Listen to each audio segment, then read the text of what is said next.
Hello everyone, welcome back to another episode of r/slash Tales from Tech Support. In today's episode, how a Russian agency saved an American life. We just purchased 50 new laptops and need them ready by first class tomorrow. Badmouse took down a network and almost got us banned. You can do that, yet you can't even delete your own emails. Before we get started, make sure to subscribe so you will never miss a video. So let's get started. How a Russian agency saved an American life. First time posting on mobile, so forgive my mistakes. Back in 2012, I used to work for a third-party call center that closed down for whatever reason. Used to have the name of a certain 3-letter foreign agency, making some of our calls interesting, as we did customer service for phone lines. I had been having a slow day when I suddenly got an irate woman yelling into my ears. It caught me so off guard I jumped and threw my headset. Also found out that call had been picked as a random listen in, as my supervisor reacted exactly the same way and notified me to answer, but add him in. It took about 20 minutes of trying to de-escalate the call to finally find out the issue. A woman in her late 70s had been trying to get her phone line fixed properly, and it had not been working at all since installation 5 months prior. I continued running through the very basic troubleshooting before attempting to make an appointment for a technician to visit. Unfortunately, this was just after Hurricane Sandy, so many of our techs were assisting first responders in her area. She broke down crying and through the sobs notified me of something that was never marked in her account. Her phone line was exclusively for Life Alert. As soon as I heard that, I dug deep into her account with help from the billing side of the house. Found out her original agent marked it as a note on the sale account, but not as specifically medically necessary. This one mark could have cost a life.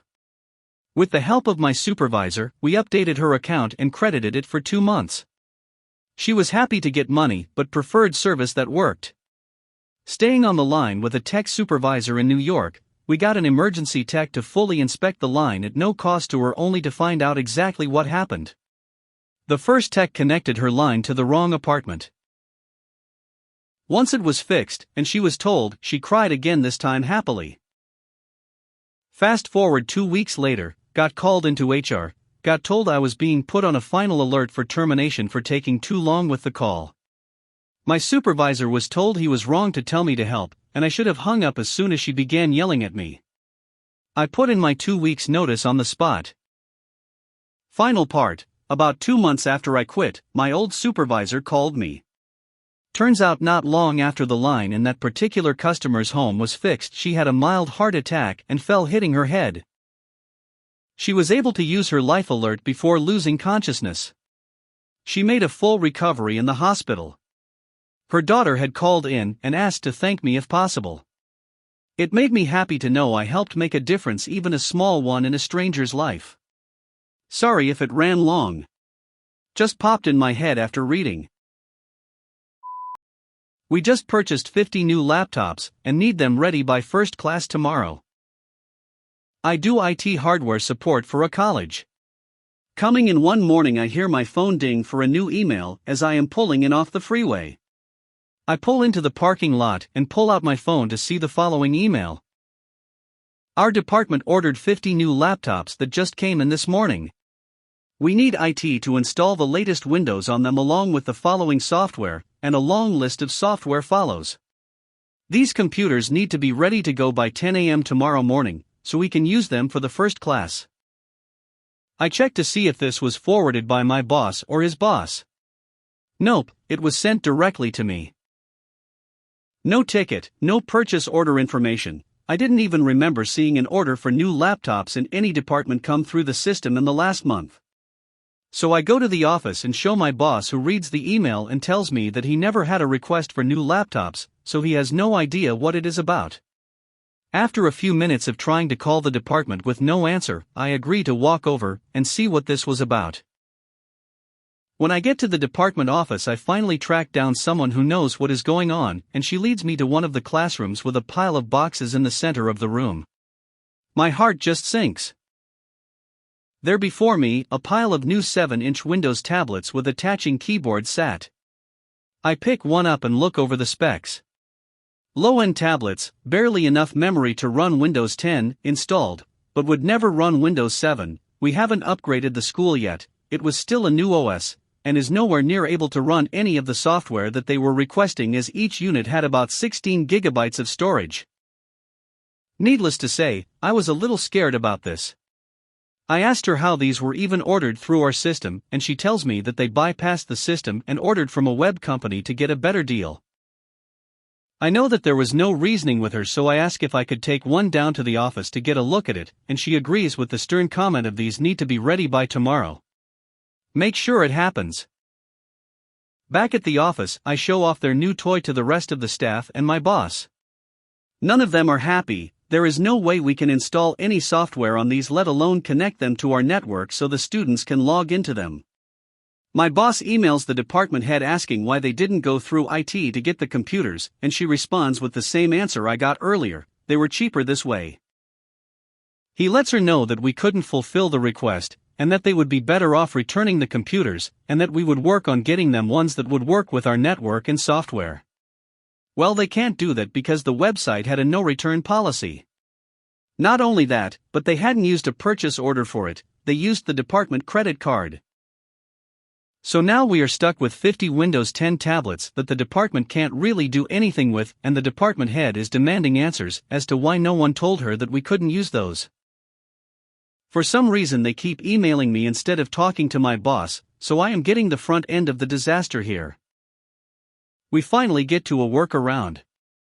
The tablets are set up on the Wi-Fi network, and we have to create a generic user account for each tablet along the lines of Department tab 01, and then link that username to the MAC address of the tablets, so that no one would be able to log into the network with another computer. They were delivered to the department a week later than they wanted. I wish it stopped there, but of course it wouldn't. First day with the tablets, a trouble ticket comes in saying none of the tablets would connect. Get to the classroom and the teacher had written one of the usernames on the board and was trying to have everyone connect to the Wi-Fi with that one username. What is bad is that we had a printed set of login instructions hanging right by the board that she used. Then they wouldn't charge. Turns out that the tiny barrel plug that these things used had to push in all the way to get a connection. Even just a little short of the mark, and they wouldn't charge. None of the tablets had been plugged in properly over the course of about 2 weeks. And we still get random requests for software to be installed on these. The students won't even use them because the keyboards are just too small to type on unless they have the hands of a 7-year-old. Why do departments do this to us? I really wish we had a purchase system in place where all computer requests go through us. Badmouse took down a network and almost got us banned. I owned a computer shop. We donated to a local county nature center by installing a network in the campus, which consisted of several one-story buildings elevated a few feet above the ground on pilings. We ran the cables and installed the network drops, RJ ports, in the required locations, and installed and configured the routers. We have learned that it never works to give things for absolutely free, because then there is no end to what people will ask for, so we asked them to pay the wholesale cost of the cable, that's it. Everything else, including labor, was free. About a year later they started having random ports go intermittently bad, and the problem seemed to be getting worse. They asked us to troubleshoot. We went out, found the problem was that rodents had bitten into some cables in multiple locations. Sometimes, but not always, this severed one of the wires at the point of the bite. If the severed wire touched even after being severed, the connection would work, sometimes. This intermittent fault took several hours to figure out.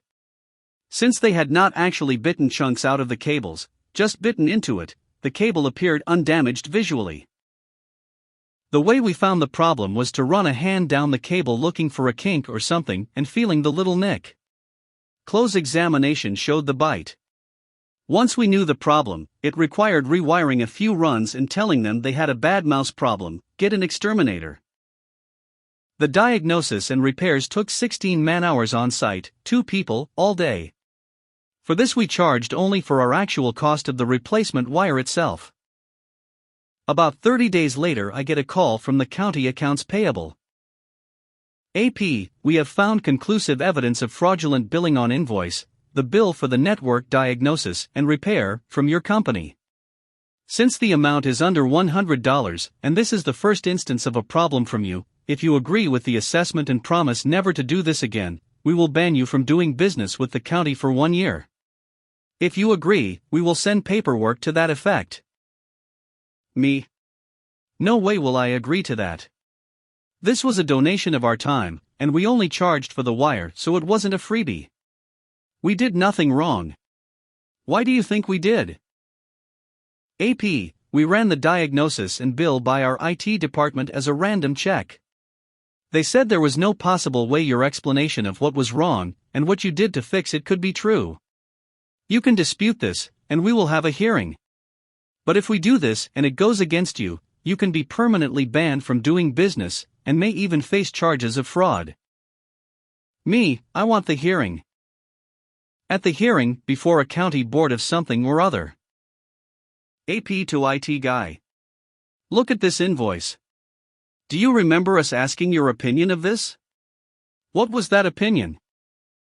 IT guy, yes. It said the network was losing connectivity to specific drops, and the problem was due to a bad mouse.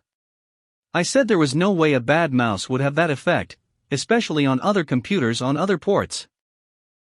Counsel guy to me, do you disagree with this? Can you explain how a bad mouse could do that? Me, yes.